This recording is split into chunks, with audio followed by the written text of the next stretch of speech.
Main challenges facing sellers in these HCLS industries today. Let's start with you, Danny. I know you could talk about this for I could go hours. on for a while here, but let me categorize my expertise and the framing for how I'll respond to all these questions. Yep.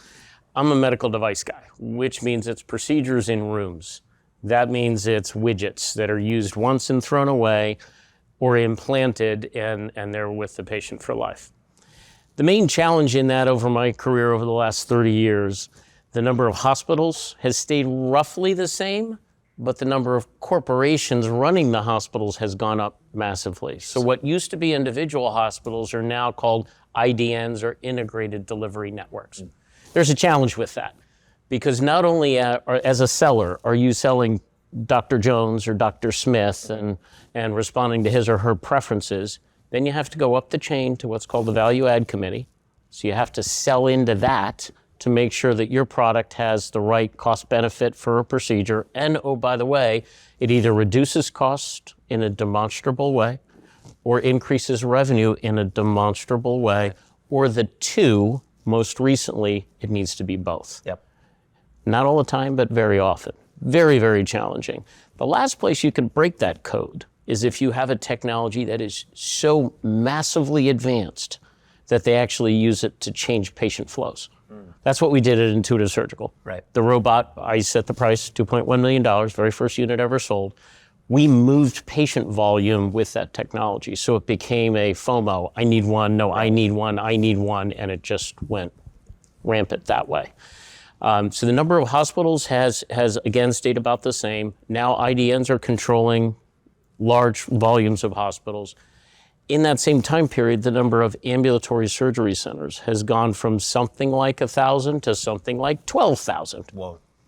So what does that mean for a sales force?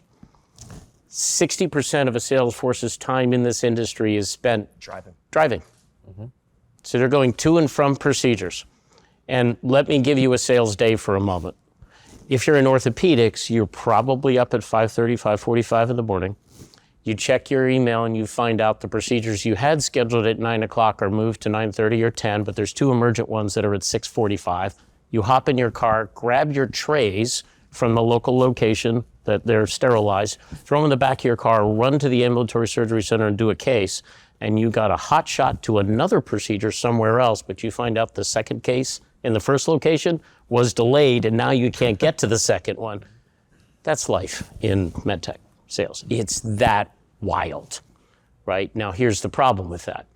With something like 12,000 ambulatory surgery centers, about 5,500 hospitals, during that time period, the number of people in the field has not increased a corresponding ratio. So each person now has more facilities they need to cover. Well, that's kind of a problem if you have the conflict I just described. Right. Here's another thing that's terribly, terribly important. Commission-based sales generate most of the revenue most of the compensation commission does. If you're in a hospital selling a knee, by way of example, it's $4,000 in a hospital. Same part number in an ambulatory surgery center down the street, $2,200, $2,400, something like that. Exact same part number. Made worse by the fact that it's the same doc in both locations. So it's not like there's price transparency issues you have to deal with. Mm-hmm. So what are you going to do? You're going to service the hospital, right? But that doc's going to get annoyed if you don't go to the ASC. So now you got to go to the ASC, and you've got to drive.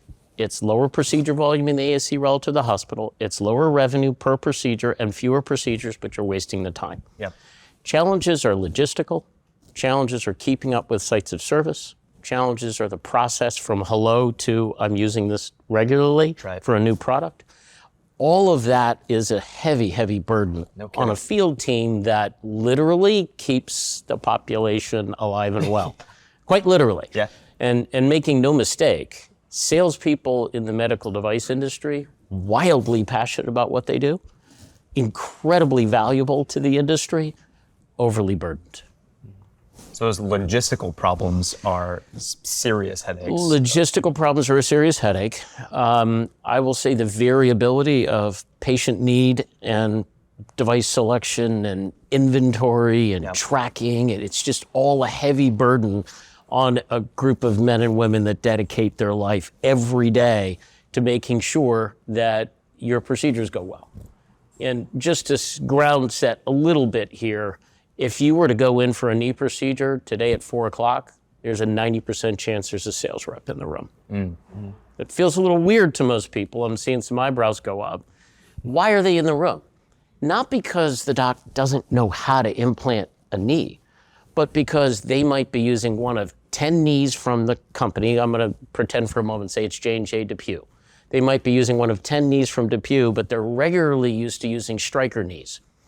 Each one of those knees comes with racks of instruments because everybody's body's a little different, and all of the instruments are variable based on what's needed for that patient. So they could be pulling 2 from tray 19 and 7 from tray 48, and so all these equipment comes in. The rep knows all of that to make sure that the doc has the right equipment to get something done. That's just orthopedics. That's one of the more complicated ones. It's across the entire industry, but I'm using that illustratively. Yeah, useful. And because of that, the reps have a lot of logistical challenges, and there's a lot they need to care for. Let's talk, Omar, about some of the tech challenges. Sure. Because magnifying or multiplying those logistical issues are the tech or tooling or lack thereof that sales teams don't have that makes life doubly, triply complicated. Talk to us about what you see there from a digital sales maturity standpoint. Yeah, absolutely. I think like a lot of this goes back to access both to sell a new product, but also access to supporting the account. For SaaS, you call it customer success. For us, we usually call it clinical. Right, and this is where one area that Daniel's company Avail focuses on. Right, when you have a lack of access, right, the sales reps have more time, but they also don't know how to get their job done. Yep. Not only the logistical challenges, let's say, with servicing account, but more specifically getting deals into pipeline, right? And because we've had these scaled up complexities, not only in terms of the deal, because it used to be back in the day, 20, 30 years ago, my father was a surgeon. I used to just walk into the hospital, go back to the OR and say, hey, I'm here to hang out with Dr. Khateeb. Nobody asked me who I was.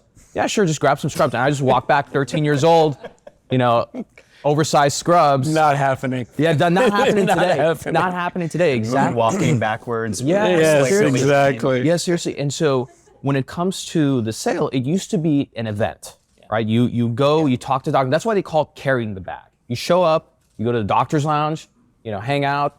Doctor comes out and says, hey, doc, I noticed you have 3 of these procedures, and what a coincidence. I got 3 of these things that are just for that procedure. Doc goes and does it, and then hospital gets billed, and that's it. But now, those days are gone. It's so much more complicated. Even when the doctor says, I want to use this product, there's supply chain, there's procurement, there's all these committees, not to mention the fact that, so Daniel mentioned that you have these IDNs and corporations who are watching everything. And so now that you've introduced all this complexity to the deal, right? We all know how complex it is to sell these days. You need more complicated more sophisticated processes to manage these things, right? However, I hate to say it, and this is part of the reason why I started my company, a reason why that Daniel's up on this stage, is that our sales processes and how we run revenue in the industry has not changed. There are, and I will mention them, Fortune 500 companies that are multiple billion-dollar market caps that are still running these processes through spreadsheets, right? With very little quality controls on it, And as a rep, think of it like this. In the SaaS world, what's nice is that you have the sales process broken up. You have SDRs for outreach. You have the AEs. You have a sales engineer. For medical devices, that same person that Daniel just described, who's in cases doing these things, they're also required to prospect, do demos, find new business, all these things. And so that leaves very little time to actually get information and data into a CRM if one exists. Let's just say it's a spreadsheet. And so if a day goes by, whatever, a lot of reps, they just say, hey, I'm gonna update this stuff by the end of the week. By the end of the week, that number 1 may have turned into a 1.5 or something else. And this compounds over time. And then sales leaders and marketing leaders end up fighting every single quarter because everybody's freaking out and saying, we gotta get numbers to the boards because what's our revenue gonna be like this quarter? What can we predict for pipeline next week versus next year versus et cetera? And then you get the sales team together, everybody's reporting the weather, it's very subjective based. And that's kind of the way the industry is right now. Yep. So we have sellers spending 60% of their time traveling, not selling. We have logistical issues that are creating more headaches. And then we have data issues or the lack of data capture that are slowing teams down. What do you solve first? How do you approach this? If you're a sales leader at one of these companies, what do you do? There's some whack-a-mole going on. Can I jump in on this? Yeah, I no, think please. the first thing, and again, this is why like I really appreciate what Avail's doing. I've never worked for Avail. I wish that Avail existed when I was in the industry, right? But I think the first thing is like, how do you make the cases and the reps accessible to the hospital and the people they need to help and also influence at any time during the day? Because back when I was, head of marketing, it was a whole field day to figure out how do we get a rep in a room versus, let's say, R&D needs to go, et cetera. So I think that's the one thing on the clinical success side, but also on the seller side, and again, I'm going to say some things that are shocking to people, but in our industry, it's normal. It was very normal, and it still happens today, that if you're a rep and you're like, I got to sell to the chair of cardiothoracic surgery, I'm going to pretend that I'm going to hang out in this bathroom and wash my hands like 50 times until I know for a fact that his case is going to end at this time. They're going to walk in and I'll just be like, what a coincidence, right? So we can't do that anymore because the hospitals are not allowing it. So how do we make those sellers able to scale their sales processes remotely? And then on the other side is the clinical success side or customer success. How do we scale that ability so that a rep can be in a room no matter what? Because not everybody works in San Francisco. Some of these cases are in the middle of nowhere. Right. And accounts are like an hour, 2 hours apart. I have a Instagram channel called All Hail Medical Sales, and the reps send me videos and everything. Sometimes it's very common for a rep where in the morning they're in, let's say, since we're in the Bay Area, they're in San Francisco, and in the afternoon they got to be in San Jose, maybe Santa Cruz to cover something, and they don't know what time they're going to get home. So those are the big complexities that we have. How about you, Dan? So I'm remembering a statistic that I can't attribute to the company that provided to me that wouldn't be appropriate. But they did a review of multiple divisions in the U.S., forgetting international for just a moment. They came back and told us that 11% of a sales rep's time is spent selling. Mm-hmm. Oh, Yep. Just let that number just settle in for you. 11%. 60% in the car, 11% selling. You got a whopping 71. What of the other 29? Junk. Just pure junk. Junk that software ought to be able to take care of, frankly. Okay, we're focusing on the 60%, and we're helping them increase their revenues by getting them into rooms when they couldn't otherwise. Yep. By way of example, one of our very important partnerships is with Medtronic Neurovascular, largest neurovascular business and the largest medtech company in the world. We have an exclusive partnership to put our units in. Just a very quick summary. We put hardware in rooms that allows people to video themselves in, bring themselves in remotely, and see everything in the room. They can control cameras and see images that are necessary during the procedure. I'll stop there, it'll get too clinical. But that basic notion is fully solved in. Yeah. There are skeptics. Those folks who've been in the business forever, I'm not doing this remote thing. I don't trust this thing. We had one of those. Well, one of those just covered a case at 7 o'clock in the morning that he couldn't have otherwise covered because he was somewhere else. They'd have lost business. $20,000 or so of business, which in the medtech space, that's a big case. That's an important case. It's a meaningful chunk of revenues. And they wouldn't have supported that physician, which wouldn't have gone too well because that physician needed him, right? That's what Avail's all about. So we're kind of taking care of that 60%. The 11% is spent selling. I hope you guys can figure out how to do the 29, right? Because there's just too much time spent. Right. Inventory tracking's on paper, barcodes. It's just a bunch of silliness that, to me, software ought to be able to solve. Yeah. The prospecting process is very, very complicated, and it gets more complicated because of the IDN. Excuse me. It also gets complicated because if you're selling cardiovascular products and you're part of a large company that also has something in orthopedics and something else in general surgery, that whole bundle is sold at the corporate level. Yep. So you might be trying to sell a widget at X dollars per unit, but at the corporate level, they're selling it at X minus, and you can't control it as part of your process. Right. Right? Because you're just that sales rep down at the street level. Right. I used the word just, I shouldn't have. That's what your function is. That's at that level. But at the corporate level, there are deals getting cut that impact what you have to do every day, right? So that complexity adds into it also. Something that we have done, that Clari is focused on for technology companies, is standardizing the process, standardizing the sales process and governing that process. The way that you two are describing the sales process for HCLS, it seems like it's never one size fits all, but it seems like there are certain ways that you could streamline things, create more of a repeatable process out of it. So Omar, over to you. Where do you see the opportunities to add a bit more governance, add a bit more standardization to the sales process? Yeah, absolutely. So for the sake of using our imaginations, imagine a world where a lot of companies are using, let's say, Avail. So that 60% time that the rep is usually driving around, let's just say it gets cut down to, I don't know, 10%, 20%. So they have, 50% more time back, right? At the end of the day, when these companies, they put certain business roles, we want to do 10 million in revenue this quarter. And to get to that 10 million, we have these objectives, X amount of meetings, et cetera. The only thing the rep actually controls is their daily and weekly activity. That's it. So that percentage of time that they just got back, these reps don't know what to do with it, right? And so I think, when it comes to processes, when it comes to revenue and collaboration across the organization, just because the rep has time doesn't mean they want to spend it manually entering things into Salesforce. But then on top of it, a lot of that stuff needs to be automated. It just has to. Like, even if you're very good about data entry, like, human bias is there for a reason. And for one rep, that's okay one time, but then that stuff compounds over time. And now your projections are way off. And this is why the board gets really pissed every quarter, because it's like, they don't know what to expect. Every board meeting is like, what surprise is going to happen?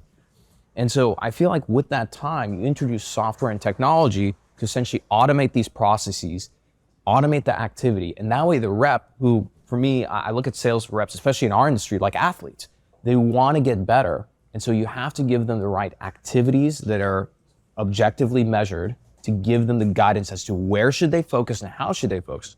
If you do this right over time, right, I hope after like a year, revenue becomes a true process where you can actually predict when something's going to close, and then look at a board and say, you know what, this deal has been there for X amount of time with this little touch point. Like, we have to put more effort there. Too many times, like especially in the world of capital equipment, like robots, things that are really expensive essentially. When you have deals, when I used to run deals, like having 2 deals to run, there's so many people to deal with. Most reps have more than 2 deals, right? Like, they have to have 5 or 8 or 10. There's no way on planet Earth somebody can manage that in their head. It's just impossible. So you need software to create this process to tell you, these are the activities you should be focusing on. These are the accounts that are at risk. Here's where we should put our attention. This is where we should put resources. And this also helps with marketing, because marketing has a budget and they don't know where to spend it. Sales just comes and says, we need this or that, right? And then that becomes this, friction with marketing, because sales is being subjective, very emotional. They don't have data to guide them.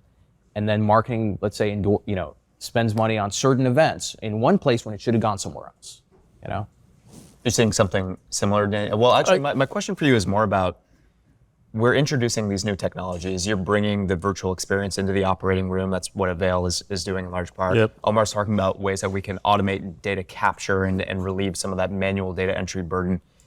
Are you seeing resistance from sellers to that kind of pretty radical change? Yeah, I would say the resistance is the lack of familiarity and the comfort with the status quo. So what we find at Avail is there's, as true with any new concept, there are early adopters.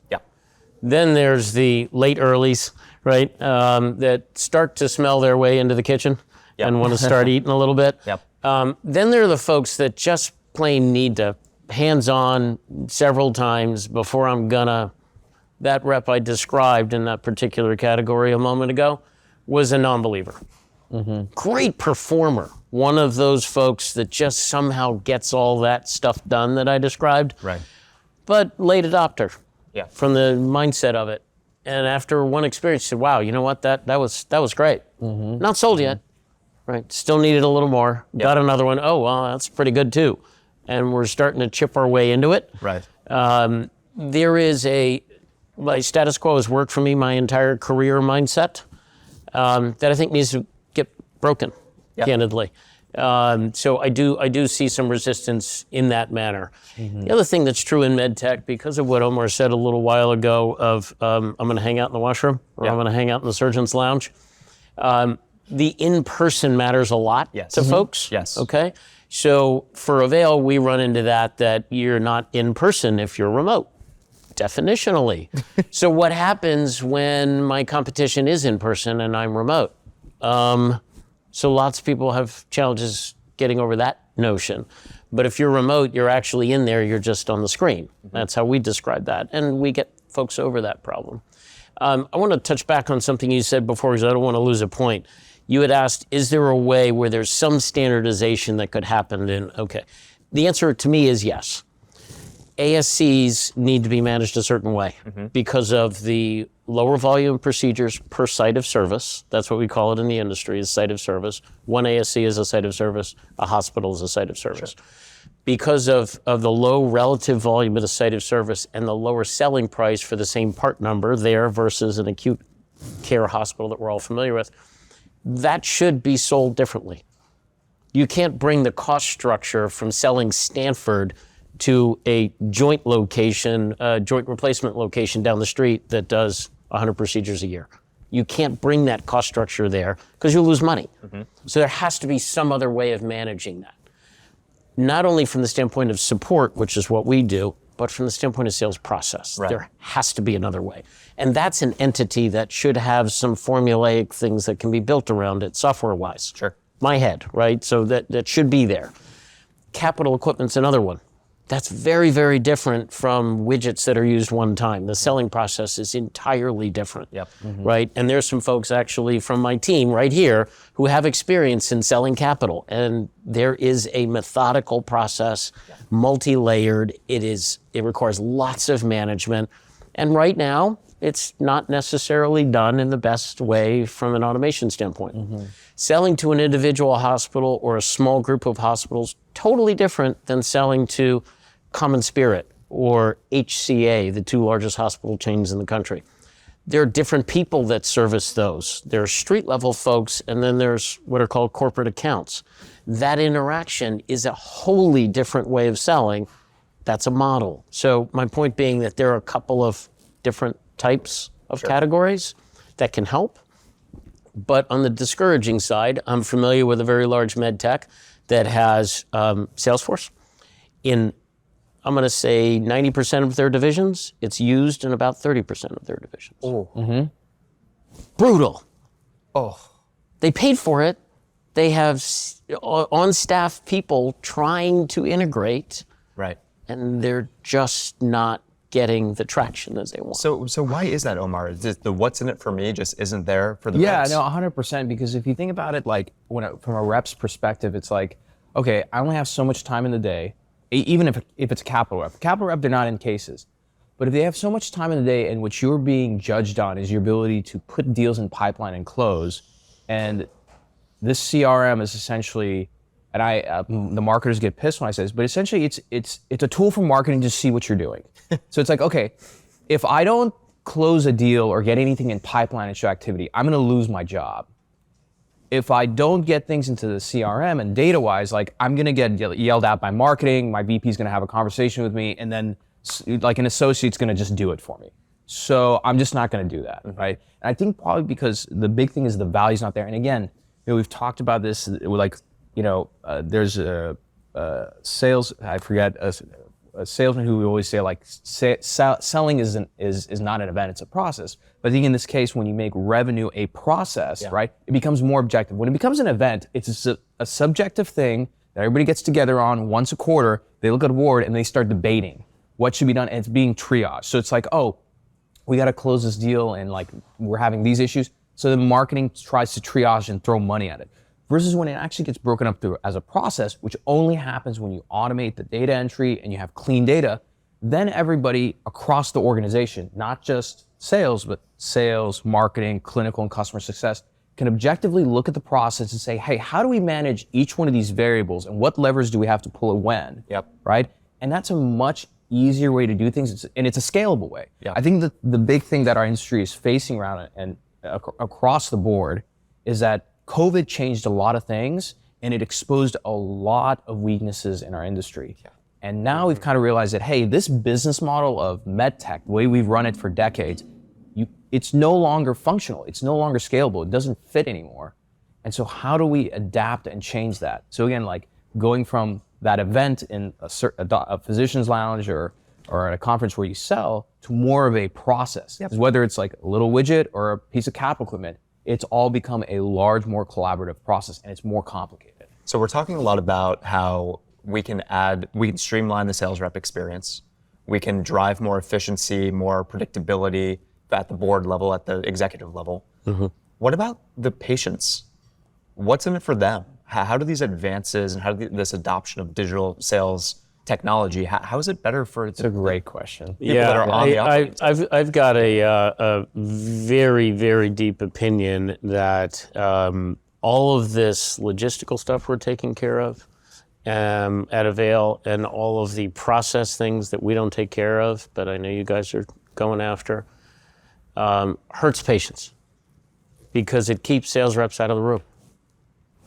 And just fundamentally, you can't help a patient if you're driving, right? I mean, you just can't do that.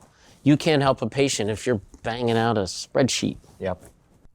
And, I've been in the industry a really, really long time. I've seen literally thousands of procedures across every specialty you can possibly think of. I've seen sales reps make some recommendations to physicians about device choice that have benefited the patient on the table in ways that have gone from better outcome to saving a life.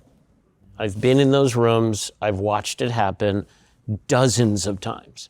What if that rep wasn't there that day? Yep. If he or she were driving or he or she were in her home office working on some spreadsheet because the stuff's not collected for them in a more cost or a time-saving way.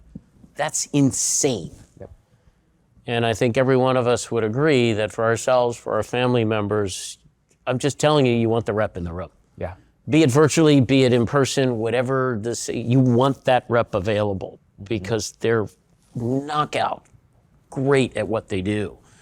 But if they can't be in the room because of some stuff that can be managed by software or some stuff that can be managed by hardware and software in our case, so they don't need to drive so much, that's kind of a problem. Yeah. Now, to be clear, there are loads of procedures where they're frankly not needed in the room, and they're there anyway because they're trying to keep relationship. They're not needed in the room because clinically it's a straightforward procedure, the technology's straightforward, the procedure's straightforward. There's no need for them really, really to be there except for when they are needed. Right. And the problem is you don't know between patient 1 and patient 2 on the same day who have the exact same procedure whether or not you'll be needed. So as a rep, you're caring for that customer, that surgeon, that interventionalist, and whether or not he or she needs you in a moment. If they turn around and you're not there, that's a problem. Yeah. Right? And that's the mindset that the reps go through. And in some respects, I feel for them because the industry has not evolved with tools to help them have more time to service their customers. I'd be interested in that same survey I described that yielded 11% selling, what it was when I started in my career. I'm going to guess it was more like 40. Wow. 35 or 40. Wow. I'm going to guess. That's my gut. Yeah. Right? That's just not right. Yeah. So we have to solve it. Literally saving lives. This is what's at stake here. And literally. Omar, anything to add to that same question? Like, let's put on the patient lens and talk about benefits for them. Yeah, and just so people understand, like why is Daniel saying that, like, you want the rep in the room, is that, surgery has gotten, it gets infinitely more complicated over the years because new technologies get introduced. Things that used to be commonplace, like, it's common for a patient to have this kind of infection, et cetera. It's no longer you don't have to have that anymore. But when you introduce all these new technologies and ways of managing a patient, no doctor can manage all that. And so a lot of these reps, and I worked for a company like this, we became hyperized specialists. We almost went through medical school practically to understand one specific area of the procedure, every way that it can be better, going wrong, et cetera. And there, of course, like in any industry, because someone once said is like, oh, well, what if the rep's trying to make quota? They're going to recommend their product. There's always a rep like that, but the majority of our industry, and I've worked with a lot of reps, maybe not thousands, but definitely in the hundreds of them, will oftentimes recommend a competitor over theirs just to make sure that, I'll give you a great example. I don't want to mention her name, but there's a young lady out of South Carolina. Her company's product got recalled, okay? And so she's not going to make quota. That week, and I talked to her on the phone, she spent the entire week taking her competitor into every one of her accounts and introducing them to make sure that that competitor's product was used instead, right? And so again, like, I think that the more we're able to automate these processes, because again, these things aren't going to go away. Like the complexity of selling into an IDN, let alone even like a standalone hospital, which by the way, there's very few of those these days, aren't going away. But how do we make it so that all these things are automated, the data is captured, and the rep is able to focus on the most important thing, which is growing the business, driving recurring revenue, and then more importantly, helping patients at the end of the day. Yep. And I think like something like Clari, aside from closing deals, where it could really help is that once a product is in, it's very hard to predict our recurring revenue, which is like the reuse of the product. So how do you get the right data and understand, oh, you know what? We need to give more attention to this account over that account. This is how we can allocate budget. And the whole thing becomes a much better process versus this thing where it's like once a quarter sales and marketing gets together and then they like, go head to head on it. And it's just a mess. Like it really, really is a mess. It doesn't help anybody. At the end of the day, the people that end up suffering as a result of it is usually patients because they don't get the technologies that they want. And I want to add like one other thing just so people understand this. The reason why this happens this way is that medicine and physicians as a whole are pretty much followers. Like if you decide to do something new and innovative, it's very dangerous. You might kill something. So it takes a lot for a physician to adopt a new product. So a lot of times the greatest innovations you're seeing being used, robotics, AI, et cetera, it's because a sales rep understood the problem so well that they were able to have an academic discussion with a physician and convince them that this is the best thing for the patient, and that's when the physician converts. Yeah, let me tag onto that with a comment that I think we're facing in healthcare. We face in healthcare probably more than otherwise outside of healthcare, and that's structural resistance to change behavior. Mm-hmm. Because we're in an industry where we care for patients every day, when somebody's on the table and you see a certain anatomy on the screen, if it's like a angioplasty for the heart or something, you have your go-tos. There's a list. And then there's this new widget. You kind of go, not today. And you put it to the side. Mm-hmm. Well, the reps they got to make their quota. They're talking, they're trying, and they're trying to convince to the point Omar made. That's structural in that piece of the business. Now I'm going to back it out and talk about sales process for just a second. I always knew intellectually that digital tools are only as useful as the behavior they can change. Right. I always knew that intellectually. Yep. Starting Avail, what I came to understand is that we are a hardware and software company. Yes, 100%. We're changing behavior across an industry, and that was a board member I just hung Wow. That's high. Just there you go. We're structurally changing behavior. And I will say that COVID put an attention on the notion of remote. Mm-hmm. It didn't change behavior. It changed awareness. Sure. Okay. The first, right? I mean, you don't know you have a problem. You can't solve your problem until you admit you have a problem. Yep. So the industry admitted they have a problem. And then years and years and years went on. And it's inappropriate for you to mention the name of the individual who said what I'm getting ready to suggest. Equally inappropriate to name the company or the setting. But in a recent investor setting, one of the CEOs of a top 3 medtech company commented that operational efficiencies from this point forward will include remote procedure support. That's a change that we at Avail and the folks who were sitting in those chairs right there from my team made happen. Yeah. That was not a minute. That's hard to do in this industry, right? So I would submit a challenge of behavioral change through technology of course, I've only been in this industry, but I'm going to say it's probably a little harder than in some other industries because of the nature of what we do every day. But I will also submit that once the behavior's changed, you've got the positive side of that. Good luck unseating that behavior, right? So you might invest your way into changing that behavior, but once you're locked, standards are hard to break. Right. Yep. Super hard to break in this industry. And as somebody who's been involved in multiple change events, robotics, my last company in angioplasty was that thing that somebody looked at and said, wait, what are you talking about? It's now a standard of care. And now Avail, I can just tell you that the stickiness on the other side of that fence is phenomenal. Love to hear that. Yeah. Omar, Daniel, thank you so much. This has been Certainly. really fantastic. Really appreciate it. Thank you. Thank you.